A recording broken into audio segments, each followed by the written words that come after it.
Selamat pagi anak-anak, salam sehat untuk kita semua. Bagaimana kabar kalian hari ini? Semoga kalian di rumah selalu dalam keadaan sehat. Hari ini kita bersama-sama masih mempelajari tema 6.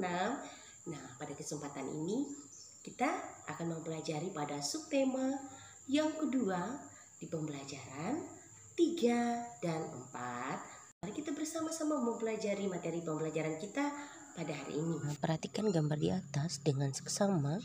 Gambar tersebut menunjukkan kegiatan nelayan setelah pulang dari melaut. Mereka biasanya pergi secara berkelompok pada malam hari dan pulang keesokan harinya. Mengapa demikian? Bagaimana peristiwa konveksi tersebut membantu para nelayan untuk berlayar pada malam hari dan pulang pada pagi hari?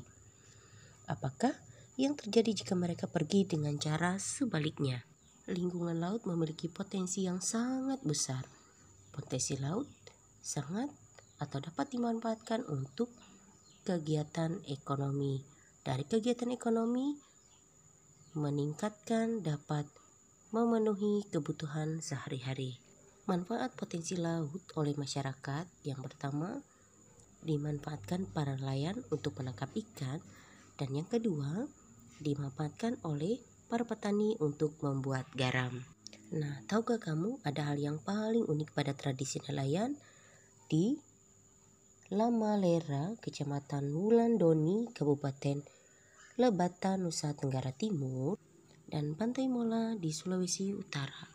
Masyarakat Lamalera memiliki tradisi berburu paus yang telah diturunkan bertahun-tahun oleh nenek moyang mereka. Tidak sembarangan paus yang mereka buru, hanya paus yang sudah tua saja yang mereka buru. Jika mereka menemukan paus muda, masyarakat nelayan di desa itu akan mengembalikan ke laut lepas. Mereka pun bersepakat secara adat bahwa dalam setahun tidak boleh lebih dari 15 paus yang mereka buru. Dengan demikian, mereka tetap menjaga agar paus tidak punah. Festival Manee, tradisi adat untuk penangkapan ikan. Tradisi ini dilakukan oleh masyarakat Pantai Malo, Kokorotan, Sulawesi Utara. Ritual ini biasanya disebut ritual menangkap ikan dengan doa-doa dalam bahasa adat kuno. Penangkapan ikan dimulai dengan berkumpulnya para pemuda adat bersama perwakilan pemerintah setempat. Selanjutnya, para pemuda adat ini akan memanjatkan doa-doa dalam bahasa adat kuno, sementara masyarakat lainnya mengumpulkan tali dan janur yang disebut dengan sami, yang mana beramai-ramai mereka menariknya sepanjang mungkin ke arah laut hingga membentuk sebuah kolam. Ketika ikan-ikan telah banyak terperangkap ke dalam sami tersebut, hasil tangkapan ikan pun akan dilap bersama dalam pesta rakyat yang digelar saat itu. Para nelayan berangkat melaut pada malam hari dan dini hari, melaut ke tengah laut dan memberikan jala untuk menangkap ikan ketika mereka telah menyentuh bibir pantai pada siang hari. Mereka akan disambut oleh para nelayan lain untuk membantu menggeser perahu mereka ke daratan.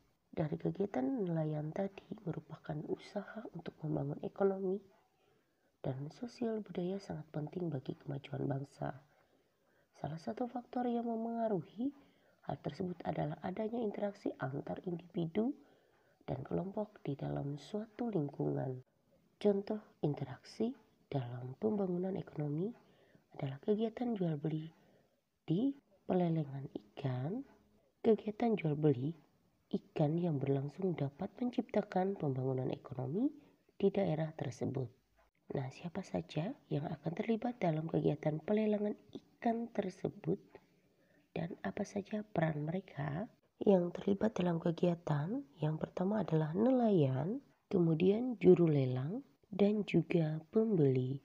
Setiap orang memiliki hak dan kewajiban dalam kehidupan sehari-hari, begitu juga dengan para nelayan, di mana hak para nelayan adalah menekuni pekerjaannya sebagai nelayan, sedangkan kewajiban nelayan adalah menjaga kelestarian habitat air dan laut.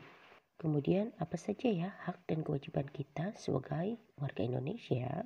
Nah, ada 7 hak sebagai warga negara Indonesia. Bisa anak-anak ibu Lihat satu persatu pada gambar, di mana salah satunya setiap warga negara memiliki kedudukan yang sama di mata hukum dan di dalam pemerintahan. Selanjutnya, beberapa kewajiban sebagai warga negara, yaitu wajib membayar pajak dan retribusi yang ditetapkan pemerintah pusat dan pemerintah daerah, serta beberapa kewajiban lainnya. Coba perhatikan gambar pelelangan ikan di samping. Setiap orang yang terlibat dalam kegiatan tersebut memiliki peran, hak, dan kewajiban yang berbeda-beda pula. Nah, sekarang mari kita lihat hak dan kewajiban nelayan dan juru lelang. Nelayan memiliki hak mendapatkan uang dari hasil penjualan ikan, sedangkan kewajibannya menyediakan ikan dengan kualitas terbaik. Kemudian, hak dari juru lelang memberikan jenis atau jasa dari penjualan ikan, kemudian kewajiban memberikan informasi harga ikan dengan benar. Artinya tidak mengambil keuntungan yang berlebihan. Ingat ya, dalam pelaksanaannya, hak dan kewajiban sebaiknya dilaksanakan secara seimbang dan penuh dengan tanggung jawab. Demikianlah penjelasan materi pembelajaran hari ini. Semoga anak-anak ibu di rumah lebih mengerti, lebih memahami materi pembelajaran kita. Sampai bertemu di materi pembelajaran berikut.